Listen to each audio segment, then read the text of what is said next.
মানুষকে যতটুকু সময় দিতে পারেন দিবেন, আল্লাহর বরত্ব কুদরতের কথা বলে বলে দাওয়াত দিবেন। একটা কথা খেয়াল রাখবেন, আপনি যদি আল্লাহর দাওয়াতের কাজ করেন, আল্লাহ আপনার কাজ করবে। রুকু সেজদা ছাড়া কখনো বেহেশতের নাম গন্ধ পাবেন না। আর এই দুনিয়াতে যারা চোর বাটপার বদমাশ আছে, এদের সবাইকে একত্রিত করা হবে। খালি একত্রিত করবে না, এদেরকে যারা তাল দিয়েছে, যারা নষ্ট করছে, তাদেরকেও ডাকা হবে। এই জন্য সবসময় সৎ ভালো লোকের সাথে চলবেন, ভালো কথা বলবেন, জীবন সুন্দর হবে। আর একটা কথা মনে রাখেন, বেহেশতের ভিতরে দস্তরখানা বিছানো হবে। এই দস্তরখানার ভিতরে বিভিন্ন রকমের সুস্বাদু ফল ফ্রুট থাকবে।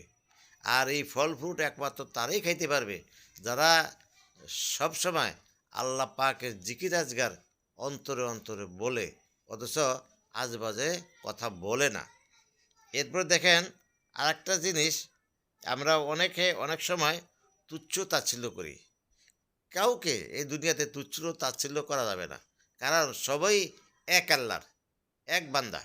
হয়তো আপনাকে একটু জ্ঞান বুদ্ধি বেশি দিছে, আরেকজনকে কম দিছে, তাই বলে আরেকজনকে তুচ্ছ তাচ্ছিল্য করেন, এইটা আল্লাহ পাক পছন্দ করেন না। এরপরে দেখেন, আল্লাহ পাক এই দুনিয়াতে আমাদেরকে পাঠাইছেই আল্লাহ পাকের দাওয়াত দেওয়ার জন্য। সেই দাওয়াতটা হতে হবে আল্লাহর কুদরতের উপরে, সেই দাওয়াতটা হইতে হবে রাসূলের সুন্নতের উপরে। যখন কোনো মানুষ কোনো মানুষকে ভালোবাসে, তার ওকে এগুলো শোনায়। যখন ভালো সাইডটা শোনে ভালো হয়, খারাপ সাইডটা শুনলে খারাপ হয়।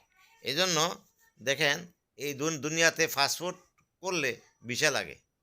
আর ভিসা দেয় ওই সময় যখন তার চাকরি হয়। আর চাকরির কাছে গিয়া যদি সে চাকরি না করে, সে বেতন পাবে না। দুনিয়া তো ঠিক একই রকম। ভিসা মানে আল্লাহ পাক দিবে, ফাস্টফুড মানে আমার রাসূল দিবে।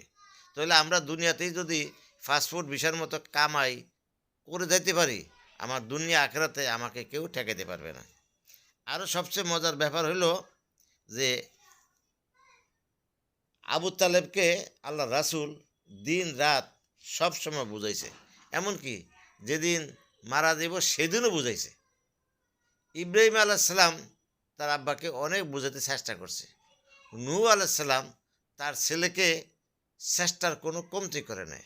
শেষ পর্যন্ত ছেলেকে বলছে, এই ছেলে, এখনই ঢেউ আসবে, এই ঢেউ তুই মারা যাবে, কাজেই তাড়াতাড়ি আমার নৌকায় ওঠো। এরপরেও যখন না হয়েছে, আল্লাহর কাছে ফরিয়াদ করছে, আল্লাহ আমার ছেলেটাকে বাঁচান। আল্লাহ বলছে, আবার যদি বলো তোমার নবুয়তের দপ্তর